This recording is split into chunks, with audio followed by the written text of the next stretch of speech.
Hello and welcome to the American Patriots Channel. I'm Jeff Penrod and I'll be your host throughout the series. This channel is dedicated to addressing America's challenges. In this first episode, we will outline the process that we will use to evaluate and resolve America's problems. Will America survive? That's the title of this first episode. There are some out there that are saying that America is headed for a civil war. They say that the division and inequality in our country are so severe that widespread violence is coming to America. And yet they say that if we address these problems and turn them around, that violence can be avoided. Folks, our country is in trouble and needs our help. Let's not wait for a crisis to occur before we act. Instead, let's get it on and explore what needs to be done now. So with that said, we'll get started in just a moment. I'll be right back after this brief introduction.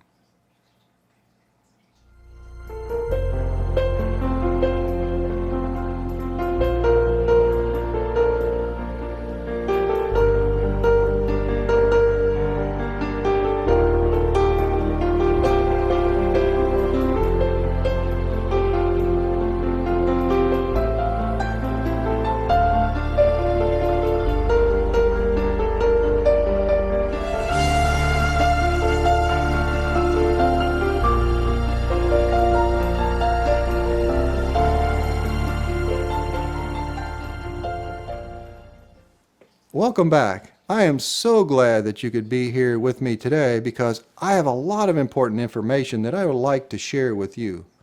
But before I get started, I wanted to give you a brief background about myself. I live in South Carolina and I retired about 2 or 3 years ago. I spent my career working as a nuclear power plant chemist. Recently, I've noticed that there are a lot of news stories that are telling us that America is facing some pretty serious problems. And so I wondered, well, what could I do to help? What could I do about this? And I decided to create this channel. I consider this channel to be a service to our nation.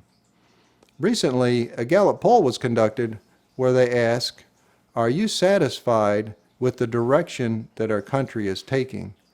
Only 11% of the respondents said that they're satisfied. So that told me right away that there's a lot of people out there that are concerned about things. I know I am, and maybe you are too. So I wondered, are our problems just too big to solve? Is that it? Well, I don't agree with that at all. And in fact, our history has proven that America can solve any problem that we face. So then I wondered, well, maybe there's just so many problems that we don't know where to start. So what I decided to do is spend a lot of time studying and researching into this, and I've asked for inspiration to gain insight as to what we might be able to do. And I want you to know that I have found some answers to our problems. Some of these answers are pretty simple. In fact, they're not rocket science. They're very straightforward. And so they may surprise you.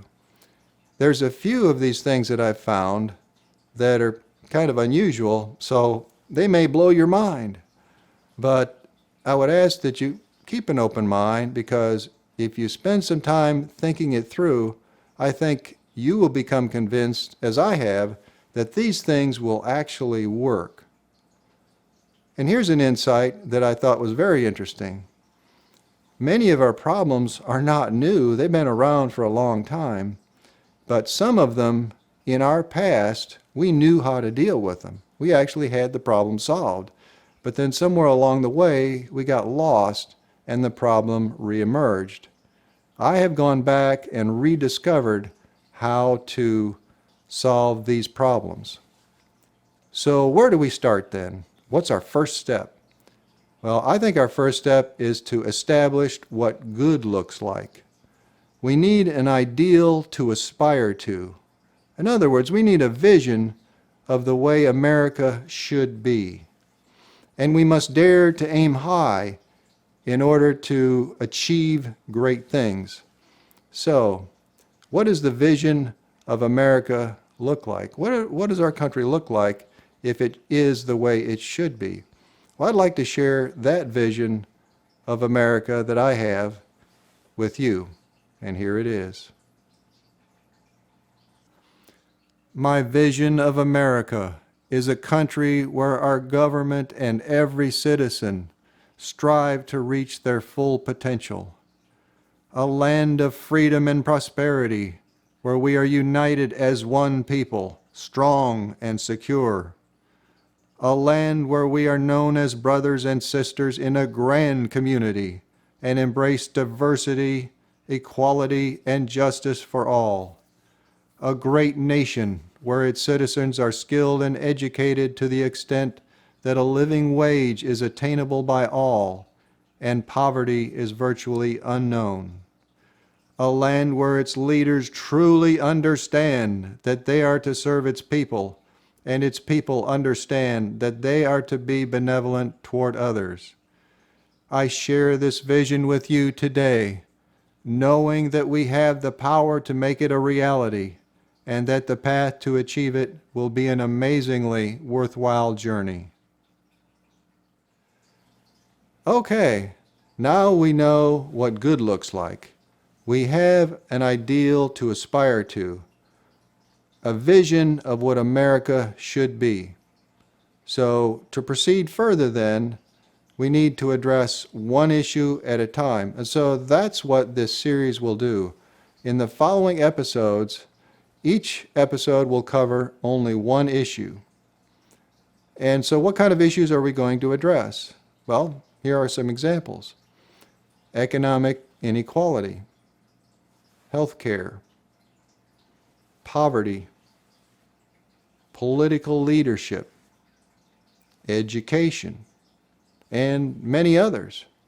And what we will do is we will address each issue in a stepwise process, working through it so that we understand it and can work towards resolving it. And so for that, we need a proven problem-solving process. And so what does that process look like? Well, here it is.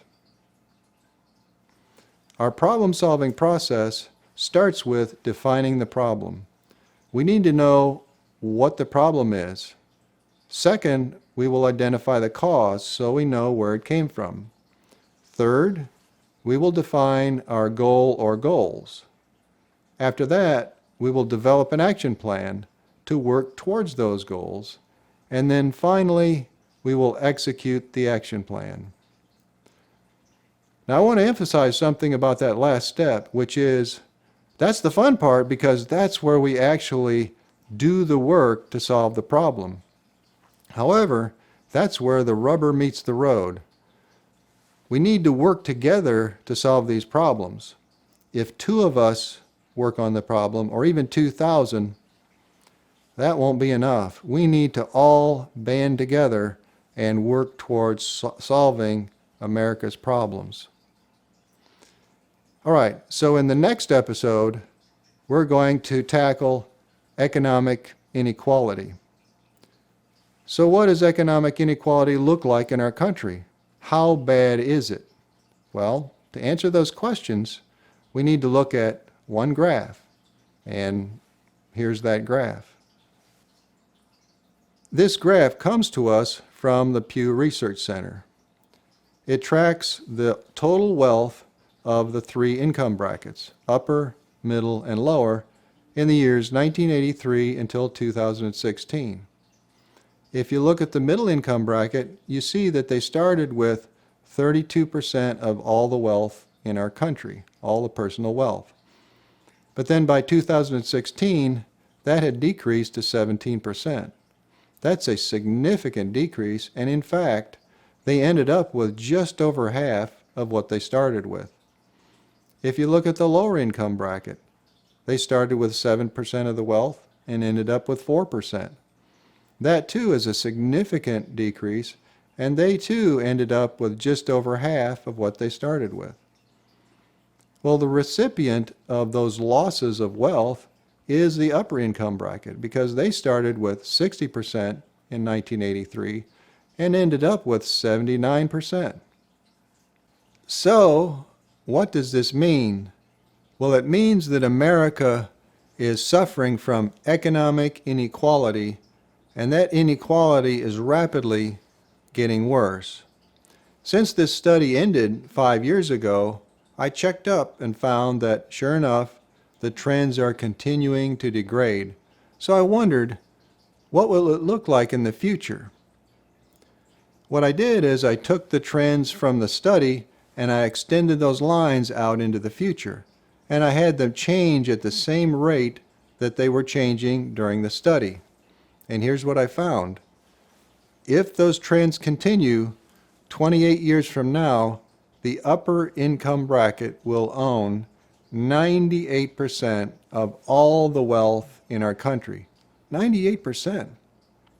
That leaves only 2% for everyone else.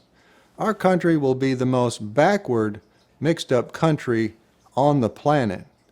We would have a few very, very wealthy people, and everyone else would be poor. Most of the people in our country would struggle to put food on the table, and there would be many that would go hungry. So let me ask you this. Is this problem worth solving? Is it worth the time and effort? You bet it is. We have a tremendous opportunity to resolve America's problems. Attend next episode where we will discover how to create income and wealth equality throughout our nation. We will defeat economic inequality. Well, that's all I have for today. So if you would, tell your friends and family. Spread the word because we need to work together in order to make this happen. Also, if you have any comments, I'd appreciate hearing from you. So please put those down in the comment section. Well, before I go, I want to leave you with one thought, and that thought is this. We must not remain silent on important matters such as this, but instead, we need to stand up and make sure our voices are heard. Well, thanks for watching, and until next time, God bless America. See you then.